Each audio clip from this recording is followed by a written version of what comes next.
So welcome back, everyone. As you can see, the boy is on the mend. And I guess that's the end of the video for some of you, but I would encourage you to stick around for some cute footage while I go over some details about everything that's happened, what we're doing for the boy, and things like that. Do you want to get it? Yeah. So Tuesday night I returned all the Hills diet stuff, and I picked up his new medication. I just went back to feeding him his normal diet that we normally do around here. And so we started him on his meds that night. He's on an antibiotic, and he's also on a probiotic. They gave me Purina's Fortiflora. It's downstairs. I didn't bring it up here with me. But that seems to be one of the main ones on the market right now that people are praising. I thought it was kind of amusing that that's what they gave me, because that was one of the ones I was looking at possibly buying. I know there's a hatred towards Purina, but some of their products have really improved over, you know, the last few decades. So we gave him his meds with his food, and we also added some pumpkin to his dinner that night. He finally ate the pumpkin. I was like so happy he didn't like try to shove it out of the bowl or anything like that. He finally ate it, and I was super happy about it. And around 2 o'clock in the morning, he was screaming and crying. I thought we were going to have another diarrhea episode, and all he wanted to do was sit outside and cuddle his Chuck-It. He's treating it almost like it's a pacifier or something, or some sort of security blanket. He's very obsessed with that Chuck-It. I think it's mainly because we haven't been walking and doing our normal stuff, so he's become a little OCD obsessed with it. He did not go to the bathroom at all that whole evening, and all through the night. We woke up Wednesday morning, there was no diarrhea in that hallway, which I was super happy about. But I was also concerned Wednesday because there was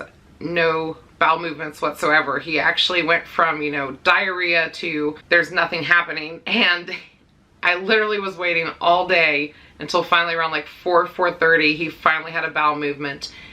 And it was half black tarry still, but it was half normal color finally, and it was more solid than it has been. It wasn't a full solid, but it was a partial solid. But I have never been so happy to see a pile of shit my entire life. Like, I was so ecstatic. I actually screamed yes as he was going to the bathroom, and I think I scared him a little bit during it. And my eyes were filling with tears of joy over that pile of poo. And thankfully the poop today is actually getting more solid, so that's a good sign as well. Still a little bit not the right color, but it's better. But I have my tummy trouble arsenal of pumpkin, cottage cheese, and yogurt. And make sure if you do decide to give your dog pumpkin that it's actually just pumpkin, that it's not, you know, pumpkin with other stuff in it. It has to be just plain pumpkin. Same with the plain yogurt, it should be plain yogurt. But we are currently doing boiled chicken and rice with his meals, and it's mostly that mixed with just a little bit of what he was normally eating. He's had so much changes this week in his diet and tummy stuff.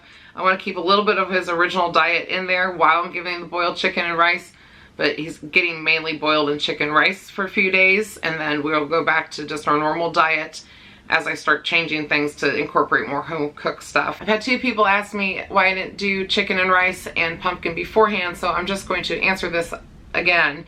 I did.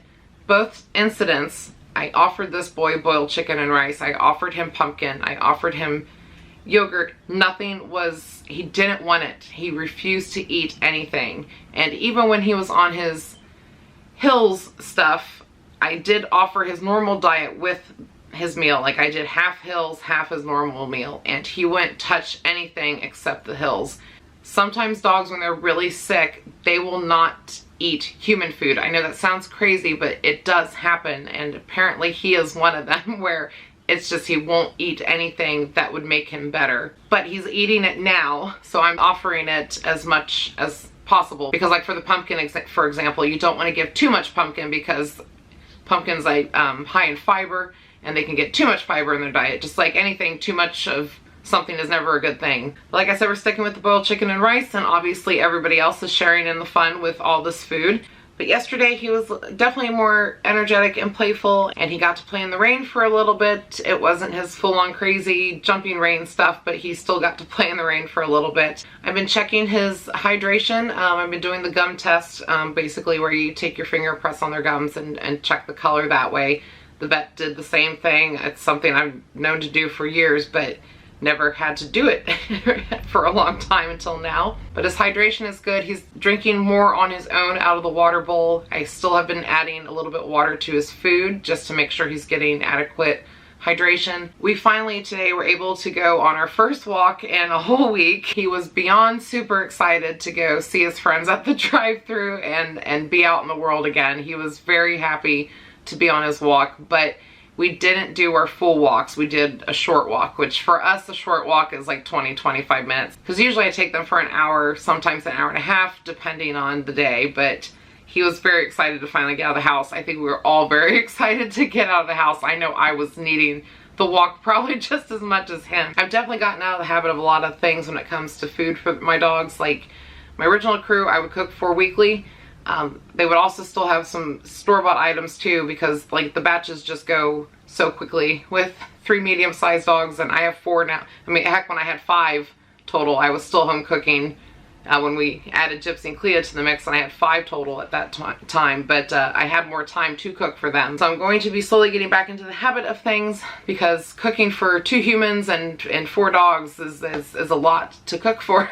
Actually 3 humans, because I have to eat too, but and it's not like my dogs don't get anything now. I mean, I do offer them like healthy snacks, you know, or I offer them raw eggs, like the yogurt, for example. I used to give Silver and Lucian yogurt like every few days. Coggy never liked yogurt. He preferred junky or unhealthy food, but you know, Silver and Lucian, they were always, you know, eating yogurt with me with blueberries and, you know, things like that. There's those old habits that I've let go of. I think part of it is because we have such a big animal crew I take care of here, and humans I take care of here. It's just a lot, so I need to figure out balance, and because they're worth cooking for, even if I just cook like half the time for them, like just to start getting back into the habit of things. I'm gonna go over some vet stuff and why we tested what we did and why we didn't, because there seems to be a lot of questions and concern over it.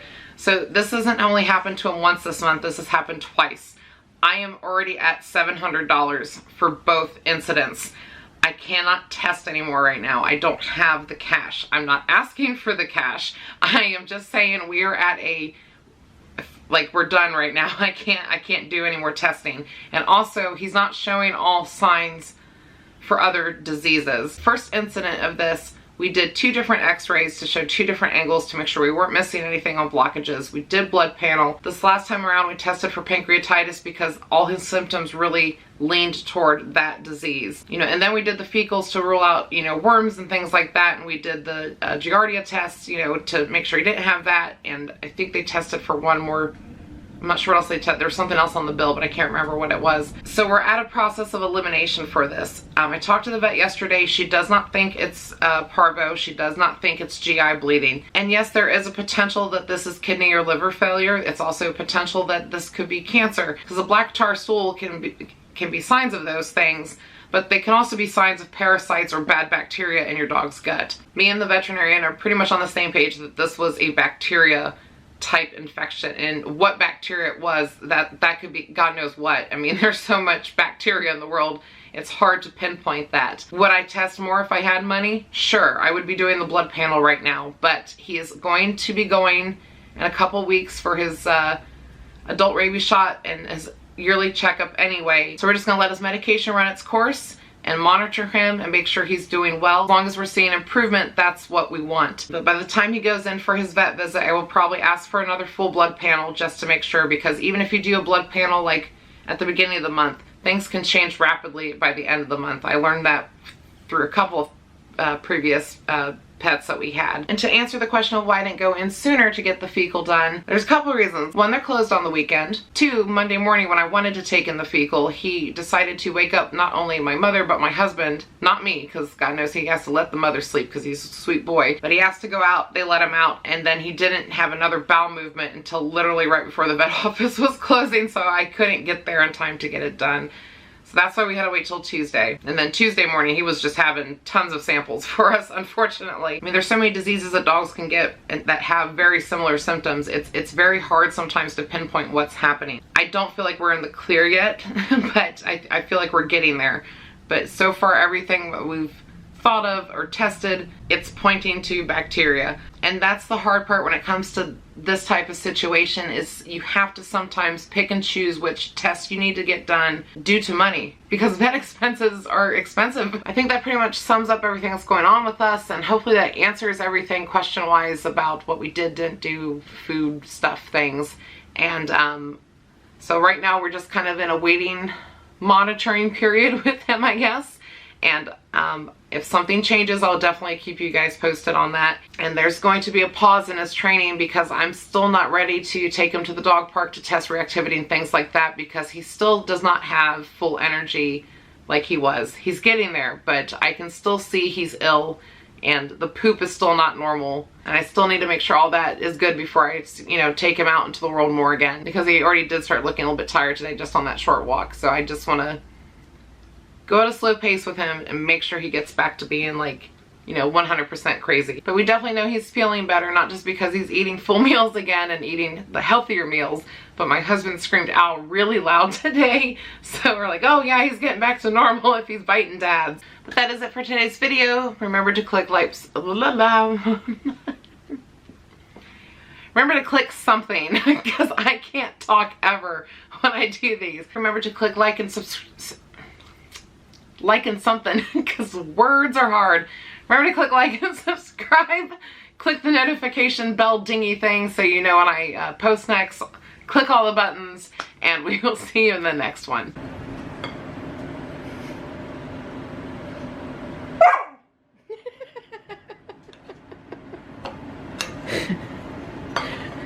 So glad he's feeling better.